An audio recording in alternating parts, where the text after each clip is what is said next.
Rabu 30 Januari 2019, pasangan Habib Hadi Zainal Abidin dan Muhammad Shaufi Subri dilantik sebagai wali kota dan wakil wali kota Probolinggo. Pasangan berjuluk Handal Brilian ini memimpin kota Probolinggo untuk periode 2019-2024.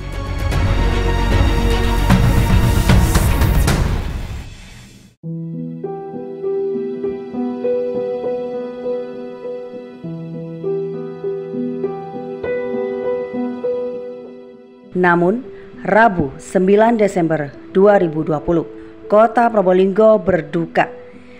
Wakil Wali Kota Muhammad Shaufi Subri meninggal dunia setelah terpapar COVID-19.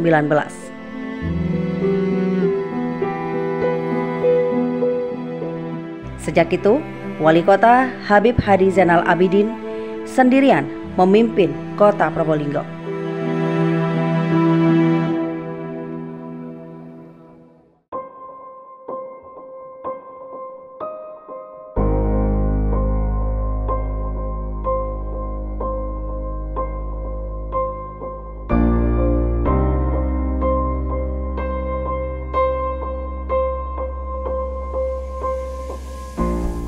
Satu periode kepemimpinan Wali Kota Habib Hadi Zainal Abidin sudah dijalani.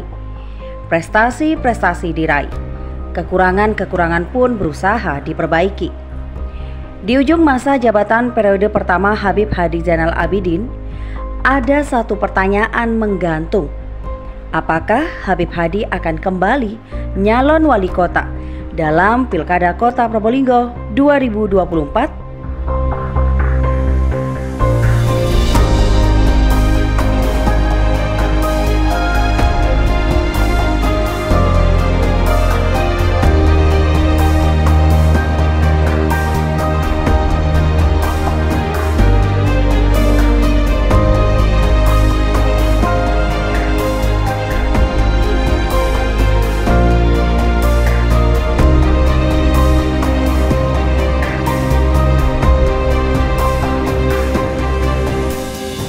Simak jawaban Wali Kota Habib Hadi Zainal Abidin hanya dalam wawancara khusus dengan Tada Today TV berikut ini.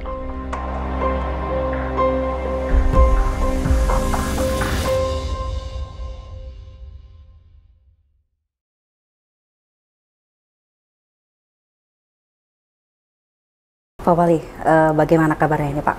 Alhamdulillah hari ini sehat, baik-baik saja. Gimana perasaannya kurang lebih 3 minggu ya Pak, sisa masa jabatan menjabat sebagai wali kota? Ya, tentunya rasanya kita ada kebanggaan untuk menuntaskan semua amanah yang sudah dipercayakan kepada saya. Tinggal di bulan ini yaitu lonceng Rumah Sakit Ar-Razi. Apabila itu sudah terlaksana, sudah tuntas kewajiban saya. Bapak, niat Bapak Wali Kota mengabdi kepada masyarakat Kota Probolinggo sebagai Wali Kota sudah hampir selesai dijalani. Ya. Apakah selama ini yang terjadi Pak sebagai Wali Kota sudah sama dengan apa yang dibayangkan dahulu sebelum menjabat? Tentunya dinamika yang ada menjadikan suatu hal tantangan untuk mewujudkan. Dari semua apa yang sudah kami konsep, kami susun visi misi, alhamdulillah semuanya berjalan dengan baik. Meskipun banyak dinamika-dinamika yang terjadi, tapi saya berbangga dan bersyukur dibersamai oleh orang-orang yang mempunyai komitmen dan loyalitas, yaitu jajaran pemerintah yang menopang visi misi saya. Tentunya mereka bekerja bersama sehingga apa yang menjadi beban berat di pundak saya mengemban amanah ini merasa ringan karena keterlibatan keluarga besar dari pemerintah Kota Probolinggo. Jadi keberhasilan yang sudah saya lakukan adalah keterlibatan semuanya. Dari mulai sekda, asisten, staf ahli, kepala-kepala OPD semuanya. Satu saling bahu-membahu, mengemban, mewujudkan apa yang menjadi konsep visi misi selama 5 tahun ini. Tadi Bapak menyampaikan bahwasanya beban berat, gitu. Pernah itu dirasakan Pak? Beban berat itu adalah masyarakat yang tidak memahami tentang regulasi, yang seakan-akan apa yang sudah direncanakan itu secara instan bisa terwujud. Di dalam pembahasan, mulai dari perencanaan, pembahasan, dan realisasi, tentunya itu banyak tantangan. Apalagi lebih-lebih kita menghadapi pandemi COVID-19. Sehingga disitulah masyarakat banyak yang meragukan, banyak yang kecewa awal-awalnya. Akhirnya mereka sudah terjawab dari apa yang mereka percayakan, saya mengemban amanah ini terwujud, sehingga masyarakat sudah bisa melihat dan menerima dan memahami tentang proses dan progres sebuah kebijakan yang memang tidak semuanya bisa instan. Itulah tantangan yang kita wujudkan sehingga semuanya berjalan dengan lancar. Tentunya ini menjadikan komitmen amanah yang saya emban selama menjabat ini. Pandemi COVID-19 adalah ujian ya Pak ya, dalam betul. Kepemimpinan Bapak. Betul. Beberapa sektor pembangunan juga sempat berhenti. Tertunda semuanya. Bagaimana cara mengatasinya pada saat itu Pak? Jadi selain kita sudah menerima mandat dari masyarakat amanah yang saya emban ini, karena masyarakat meyakini tentang apa yang saya janjikan visi misi itu. Tapi adanya pandemi COVID-19, ini adalah misi kemanusiaan, yang tentunya saya harus mengerem visi misi ini, kita prioritaskan untuk kemanusiaan. Tapi alhamdulillah, yang mana rencana kita mengerem visi misi, mengutamakan kemanusiaan, datanya seiring sama-sama berjalan, semua bisa terwujud. Selesainya pandemi COVID-19 menjadi endemi, rumah sakit sudah jadi, dan program-program yang saya janjikan sudah terlaksana, dan semua masyarakat merasakan apa yang sudah menjadikan komitmen kita. Sehingga pandemi COVID-19 tidak jadi alasan di dalam kegagalan untuk mewujudkan visi misi itu. Meskipun ada pandemi 19, saya bersyukur bisa mewujudkan visi misi sesuai dengan janji-janji saya, karena tadi itu dibersamai oleh orang-orang yang punya loyalitas dan komitmen di dalam membangun kota Probolinggo. Masih dengan momen pandemi COVID-19 Pak, di mana dalam perjalanannya itu Bapak sempat diuji juga kehilangan sosok wakil wali kota. Betul. Kemudian apa yang menyebabkan Bapak sehingga berpikir tidak mengganti sosok wakil wali kota Pak? Jadi begini, itu adalah tantangan terberat karena perlu saya sampaikan, wakil wali kota itu mempunyai peran penting yang memang saya percayakan kepada keahliannya. Kalau persoalan birokrasi pemerintahan saya sudah pengalaman, tapi persoalan teknik sipil wakil saya lah, karena saya mempunyai visi misi tentang pembangunan rumah sakit. Saya percayakan kepada wakil untuk terus mengawal dari awal, tapi apa boleh buat, berjalannya waktu kita harus dihadapi dengan perpisahan. Tapi tentunya perpisahan ini bukan sebagai alasan saya tidak terus untuk melanjutkan apa yang menjadi komitmen kita berdua, ucap janji kita, sumpah jabatan kita. Alhamdulillah bisa kita lakukan. Meskipun tantangan itu begitu berat, saya sempat berpikir, bisakah saya karena tidak ada wakil, dan dengan berjalannya waktu mencari pengganti yang sesuai dengan mencari sesuai dengan apa kriteria yang dibutuhkan untuk pembangunan pemerintah kota Probolinggo. Apa boleh buat, masih belum ditakdir kita menemukan, sehingga saya berjalan sendiri. Tapi sekali lagi, berjalannya saya tidak sendiri, karena di belakang saya banyak yang mensupport dan mendukung, yang mana punya kompetensi di dalam bidangnya masing-masing, sehingga seberat apa yang saya hadapi tidaklah seberat apa yang saya bayangkan. Terwujud semuanya, itulah berkat doa dari masyarakat kota Probolinggo, karena masyarakat mempercayakan amanah kepada saya. Setiap saya bertemu, sambung doanya, mudah-mudahan semua proses, semua ini berjalan dengan lancar. Alhamdulillah semuanya berjalan dengan baik. Baik, Bapak, kalau di ranking 5 ke atas ini Pak, apa saja keberhasilan pembangunan Pemkot Probolinggo di bawah kepemimpinan Bapak Wali Kota Habib Hadi Zainal Abidin? Yang pertama, untuk bisa membawa pemerintah kota Probolinggo maju adalah untuk memikirkan mengenai kesejahteraan para ASN dan stakeholder yang ada. Yang pertama itu, karena tidak mungkin kita bisa bekerja dengan baik kalau masih belum seperti itu.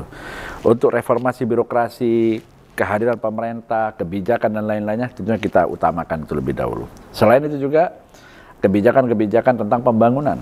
Pembangunan pemerintah kota Probolinggo sudah berjalan dengan baik, sesuai dengan timeline yang sudah kita tentukan, dengan melibatkan semua masyarakat. Di setiap perencanaan kita ada tematik melibatkan semuanya, sehingga apa yang sudah menjadi target tiap tahun, ada capaian-capaian yang sudah kita lakukan yang dibingkai di dalam rangkuman refleksi apa yang sudah saya lakukan tahun sebelumnya dan apa yang kita lakukan tahun ke depannya. Setiap tahun saya sudah melaksanakan refleksi sehingga bisa membangun kesadaran masyarakat.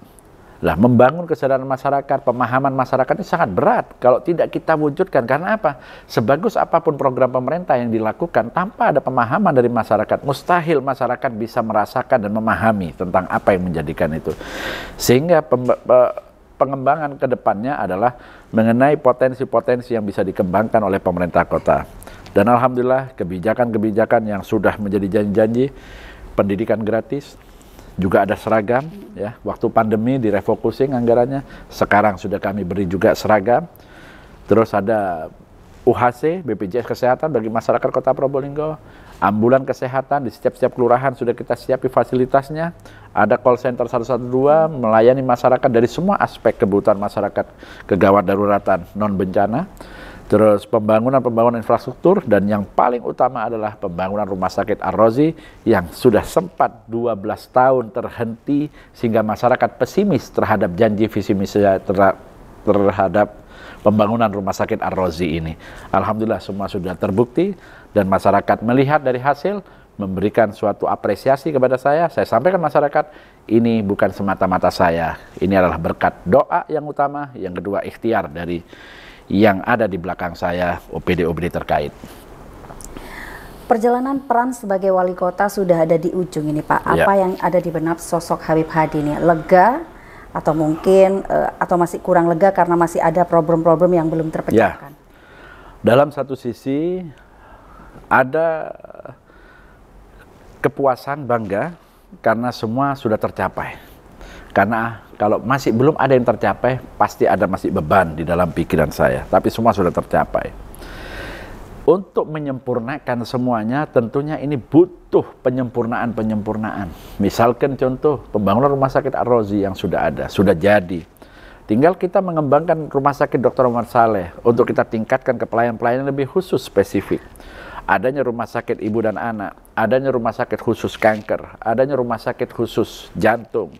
Kita sudah punya alatnya, sudah punya tenaga dokternya yang sudah mumpuni, dan fasilitas sarana prasarana yang Dr. Muhammad Saleh yang sudah sekarang tipe B pendidikan ini kita kembangkan yang layak dan bagus, sehingga apabila itu sudah berjalan di pelayanan umumnya, di pelayanan lainnya kita sudah ada, di pelayanan yang lebih spesifik lagi kita sudah ada, sehingga ini bisa menekan adanya rujukan ke luar kota, kayak contoh di Malang, Surabaya, ataupun di Jember, sudah bisa tertangani di sini. Selain itu juga pengembangan rumah sakit Ar-Razi. Terus kita kembangkan hanya semata-mata pelayanan bagi masyarakat. Pembangunan rumah sakit bukan untuk legacy, tapi pelayanan bagi masyarakat. Jangan sampai kita melihat masyarakat yang kurang mampu ekonominya terhambat terhadap pelayanan kesehatannya karena pemerintah tidak merhatikan. Karena ini adalah suatu kewajiban kehadiran pemerintah terhadap kesehatan bagi warganya. Tidaklah sempurna apabila ada kesehatan yang sudah ditanggung oleh pemerintah melalui BPJS Kesehatan, tapi sarana prasarana tidak dibangun. Itu sama halnya membohongi masyarakat hanya sebagai kamuflase seakan-akan kebijakan itu sudah bagus. Tapi untuk masalah kesehatan, hulu hilir harus disempurnakan, karena aspek kesehatan ini harus diingat. Kita harus melihat orang yang membutuhkan. Jangan hanya kita dari kacamata diri kita, saya bisa ke rumah sakit mana saja, tapi kita tidak mempedulikan orang-orang yang kurang mampu ekonominya. Itu yang banyak saya ketahui, sehingga membangunnya rumah sakit Ar-Razi dengan standar pelayanan yang sudah luar biasa, dengan insya Allah di satu kamar itu ada 2 orang, 3 orang. Jadi tidak ada lagi satu kamar kayak semacam bangsal, kayak semacam kumpul orang 4, 5, tidak ada. Kita akan layani seperti mereka dilayani, seperti orang yang punya mampu, punya modal. Sehingga ini harus kita wujudkan harkat martabat untuk pelayanan kesehatan bagi masyarakat Kota Probolinggo. Ke depan, masalah kesehatan harus menjadi prioritas untuk pengembangan yang ada. Itu yang paling utama untuk menyempurnakan. Karena kalau kita bicara kesempurnaan, terus kita harus update dan lain-lainnya. Yang lainnya lagi yang menjadi keinginan saya, yaitu adalah melihat adanya seni budaya. Anak-anak lembaga-lembaga pendidikan yang ada di Kota Probolinggo. Pada saat event-event semi-pro, hadi-pro, sudah kita tampil dan akomodir mereka untuk terlibat, untuk menyemarakkan semuanya. Setelah saya melihat itu, terbesitlah dalam pikiran saya. Sejatinya Kota Probolinggo, kalau ingin generasi mudanya untuk menatap masa depan yang cerah, kita harus memfasilitasi mereka dengan sarana-prasarana yang ada. Yaitu apa? Ada gedung yang menjadi satu. Dia multifungsi, bisa dibuat olahraga, bisa dibuat teater, bisa dibuat lain-lainnya, sarana prasarana yang sangat luas, dan tentunya yang nyaman. Semacam seperti GOR, tapi GOR ini seperti itu, sehingga kita akan bangunkan lebih besar yang ada tribunnya yang layak, yang bisa kapasitas lebih dari 1000, karena kita lihat anak-anak didik kita pada waktu kemarin kita bikin event, tidak menampung. Sehingga kita harus memikirkan ke depan, apabila generasi-generasi muda diberi wadah yang positif sehingga mereka kesibukan setiap hari datang ke sana, menyalurkan hobinya, menyalurkan suatu ekspresinya di dalam semua aktivitas, mulai dari teater, terus olahraga, terus kesenian-kesenian lainnya, studio kita berikan. Terus ada lagi dari sekolahan-sekolahan lagi kita lihat apa keunggulan-keunggulan masalah sekolah-sekolahan, ada robotik, ada elektro, segala macam. Kita ada di bawah-bawah tribun, nanti kita buat ruangan-ruangan untuk menampung mereka semuanya. Dan itu harus pemerintah lengkapi, pemerintah tanggung biayanya, sehingga lembaga-lembaga pendidikan kita absen, kita urutkan untuk mereka memanfaatkan fasilitas yang ada. Sehingga apa? Ke depan anak-anak muda Kota Probolinggo mempunyai suatu wadah dan mempunyai lompatan mereka untuk bisa mewarnai persaingan yang sehat antara anak-anak muda di luar Kota Probolinggo. Kita bisa menampilkan, merangkum anak-anak Kota Probolinggo untuk ke depannya. Itu sudah saya pikirkan untuk komitmen saya ke depan, mewujudkan tempat yang layak, mulai dari gedung teater, seni, dan lain-lainnya, dengan perlengkapan peralatan semuanya. Karena apa? Pemerintah akan rugi apabila tidak memfasilitasi anak-anak muda ini. Karena apa? Mereka adalah penerus bangsa kita, khususnya Kota Probolinggo. Itu yang menjadi harapan kami untuk menyempurnakan apabila nantinya kita bisa melakukan dan mewujudkan itu semuanya. Berarti bisa dibilang di sisa masa jabatannya ini masih ada rasa itu tadi Pak ya, belum sempat memberikan atau membangun beberapa fasilitas khususnya bagi anak muda. Ya. Itu berjalannya waktu dari visi misi yang sudah 100% kita wujudkan, masih ada setelah saya melihat realita fakta yang ada, ini harus kita kembangkan. Banyak anak-anak muda, misalkan ruangan gedung teater tadi bisa multifungsi, basket, futsal, voli, segala macam bisa ditampung di situ dengan multi sarana prasarana yang lengkap dan fasilitas semua dari semua masyarakat. Kayak contoh anak-anak sekolah pada waktu itu kumpul di Puri, kita sampaikan masukan-masukan apa untuk anak-anak muda ke depannya, sehingga mereka tidak ada lagi waktu yang terbuang sia-sia atau waktu yang tidak bermanfaat bagi mereka. Sehingga inilah komitmen pemerintah ke depannya harus bisa mewujudkan itu semuanya, karena tanpa ada itu jangan berharap generasi penerus menjadi kebanggaan kita. Dari pernyataan Bapak tadi terbesit dari kami Pak, itu adalah plan-plan ke depan. Plan-plan ke depan, betul. Apakah di sini dalam diri Bapak sendiri adakah keinginan kembali untuk mencalonkan diri Pak? Jadi begini, planning ke depan setelah saya berjalan waktu mengamati, sehingga ini menjadikan suatu rumusan yang harus kita wujudkan. Untuk pertanyaan apakah saya akan maju kembali, saya akan melihat setelah proses demokrasi berjalan.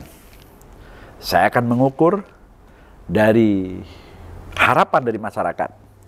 Harapan masyarakat seperti apa kepada saya akan melihat dari hasil pesta demokrasi yang ada. Karena disitulah penentu saya untuk melangkah kembali atau tidak. Selanjutnya, saya juga akan istikharah. Karena saya ingin membentengi hati saya, jangan hanya mengedepankan nafsu, tapi kita harus ikhtiar, usaha, berdoa, mudah-mudahan ada petunjuk yang bisa membawa kemaslahatan, khususnya ikhtiar, karena kemampuan, pemahaman saya yang sudah saya lalui, sehingga ke depan apa yang saya akan perbuat, tentunya itu menjadikan usaha dan ikhtiar kita adalah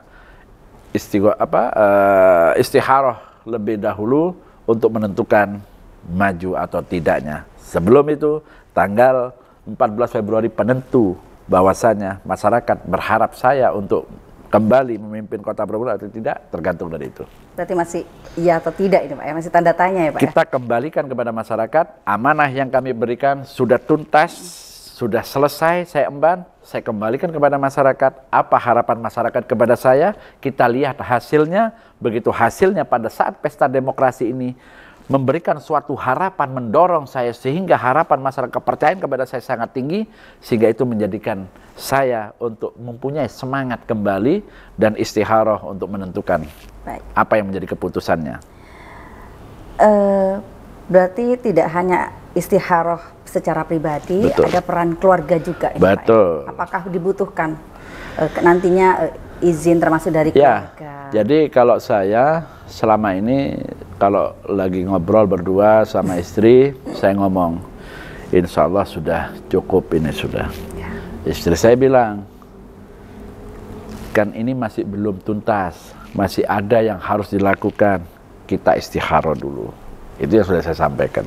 Sehingga dalam menghadapi fase kedua atau purna tugas yang amanah yang saya terima, kita akan jalani dengan biasa, dengan aktivitas biasa sambil menunggu perkembangan-perkembangan yang ada sehingga kita bisa memutuskan dengan baik. Karena maju ini jangan sampai didasari karena hanya keinginan, hanya nafsu, tapi kita harus bentengi berkat doa dan istikharah ini baik atau tidak. Baik. Bapak, jika nantinya kemudian kembali mencalonkan diri, kepercayaan masyarakat itu ada kepada Bapak Wali Kota. Sosok wakil wali kota seperti apa yang diinginkan Bapak Ali? Dari background apa ini? Ya, jadi kita akan lihat tema visi misi saya dulu. Kayak tadi tentunya masalah gedung yang akan kita bangun sambil menyempurnakan kesehatan ya. Gedung yang kita bangun untuk memfasilitasi anak-anak muda. Terus adanya suatu kolaborasi, terobosan, inovasi dan lain-lainnya. Tentunya kita akan melihat dari sisi itu baru kita akan menemukan siapa yang bisa mendampingi saya untuk menyempurnakan suatu konsep yang saya sudah rencanakan. Tentunya itu suatu keharusan, tanpa dimodali kesamaan dalam persepsi untuk visi misi, mustahil akan bisa berjalan dengan baik. Itu yang menjadi komitmen kita, sehingga kita lihat nanti setelah pesta demokrasi 14 Februari ini, kita lihat apabila hasil dari itu menunjukkan masyarakat berharap saya untuk maju kembali, saya mulai akan berproses. Yang pertama istikharah, baru setelah istikharah sudah bagus, baru kita kembangkan untuk mencari dan memformulasikan apa yang akan saya tawarkan kepada masyarakat untuk masyarakat bisa bersama-sama kembali demi mewujudkan kemaslahatan bagi warga Kota Probolinggo tercinta ini.